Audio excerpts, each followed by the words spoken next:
ప్రపంచంలో సిమెంటు తయారీ వ్యవహారంలో భారతదేశం ప్రపంచంలోనే 2వ స్థానానికి ఎగబాకింది. ఇది తాజాగా కీలకమైనటువంటి పరిణామం. అంటే వరుసపెట్టి జరుగుతున్నటువంటి లెక్కలలో ఇది ఒక తాజా పరిణామం అని చెప్పాలా. చైనా 2.10 బిలియన్ టన్నులు తయారు చేస్తుంది. సెకండ్ ప్లేస్ అంటే చాలా హైయెస్ట్ అది. సెకండ్ ప్లేస్లో ఉన్న మనం 410 మిలియన్ టన్నులు తయారు చేస్తున్నాం. మన తర్వాత ఉన్నటువంటి వియత్నాం 110 మిలియన్ టన్నులు చేస్తుంది.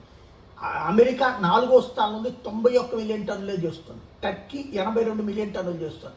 ఇండోనేషియా 66 మిలియన్ టన్నులు, బ్రెజిల్ 63 మిలియన్ టన్నులు, రష్యా 61 మిలియన్ టన్నులు, ఇరాన్ 60 మిలియన్ టన్నులు, Japan 53, south Korea 51, Saudi Arabia 42, Egypt 41, Pakistan 39, Mexico 38 million టన్నులు.